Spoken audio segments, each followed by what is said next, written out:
इस दिन का एक प्लान बना लो, आपके पास सिर्फ 30 डेज हैं। थोड़ा सा बता देता हूं मैं, बहुत ज्यादा नहीं। जैसे कि मैंने बताया था कि अब पूरा कंप्लीट सिलेबस खत्म करना तो मुश्किल है, इम्पॉसिबल सा है, कोई भी पूरा सिलेबस अब नहीं खत्म कर सकता। जैसे मैंने बताया था कि भाई जो मैं आपके साथ कर रहा था, तो मैं ये कह रहा था कि हम 1000 से 1200 सवाल इन 30 दिनों में खत्म करना चाहते हैं। और मेरा ये मानना है कि इन सवालों को अगर किसी का बेस ठीक है और उसको समझ आ गए तो वो 45 नंबर स्कोर कर सकता है बहुत आसानी से।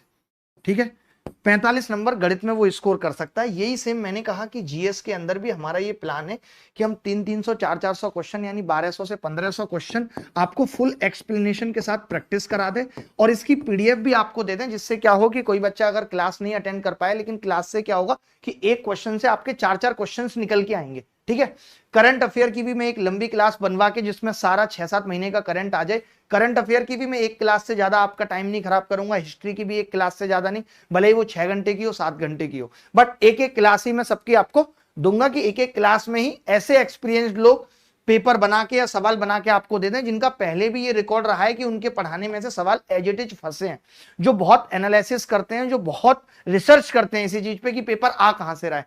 उसके अलावा हमने रीजनिंग पे भी आपसे कहा, तो रीजनिंग में भी मुझे नहीं लगता, रीजनिंग में हम सिर्फ आपको जो सपोर्ट करेंगे, बहुत प्रैक्टिस की है जो टॉपिक मैं क्या करूंगा एक क्लास में वो सब सवाल जो एसएससी ने पिछले 3 सालों में मुश्किल पूछे हैं, कठिन पूछे हैं, सिर्फ उसकी एक क्लास में रीजनिंग में आपको दूंगा ताकि वो आपसे गलती ना हो। इसके अलावा हम आपको क्या दे देंगे, सेक्शनल सिर्फ रीजनिंग की प्रैक्टिस सेट। तो आप ये 20 प्रैक्टिस सेट 25-25 सवालों के लगा लोगे इन 30 दिनों में, 15-15 मिनट के होंगे वो, और इससे मुझे लगता है कि आपकी स्पीड में सुधार आ जाएगा। ये एकदम एग्जाम ओरिएंटेड होंगे जिस तरीके के सवाल एग्जाम में आ रहे हैं।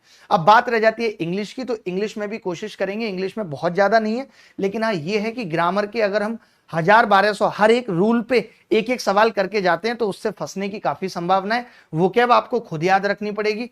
कोशिश करेंगे कि एक वोकैब का इंपॉर्टेंट वोकैब का पीडीएफ आपको दे दें जिसमें से पूरा 100% ना फंसे, लेकिन 60% 70% एटलीस्ट फंस जाए, तो वो भी एक बड़ी बात होगी। क्योंकि इस बार पेपर में मैक्सिमम मार्क्स लाने का प्रेशर नहीं है, प्रेशर बस इस बार इतना है कि हमारा प्री क्वालिफाई होना चाहिए। बचे हुए 2 महीने 3 महीने में मेंस तक हम आग लगा देंगे, बस ये उम्मीद रखनी है। ठीक है, तो चले कल से मिलेंगे इसी चैनल पे, हमारी आपकी बात होगी।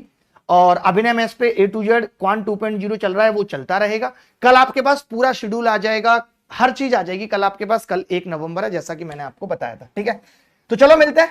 बाकी आपका क्या कंसर्न है, आप क्या चाहते हैं, एक बार कमेंट करके जरूर बताइएगा। मैं स्पेशली कमेंट पढ़ूंगा कि आप क्या चाह रहे हैं कि इन 30 दिनों में हम आपके लिए बेस्ट और क्या कर सकते हैं। ठीक है, तो इधर उधर की बातों से दिमाग हटाना है और अपने आप को पूरी तरह पढ़ाई में लगाना है। इस बार नौकरी पक्की, नौकरी लेकर रहेंगे। ठीक है, तो चलिए ख्याल रखिए, खुश रहिए। वक्त बदलता है फिर बदलेगा, मैंने क्या कहा था, जन्म मिलता है जीवन खोजना पड़ता है, रिसोर्सेस मिलेंगे नौकरी खुद लेनी पड़ेगी। ठीक है, धन्यवाद, thank you very much, good night, love you, bye.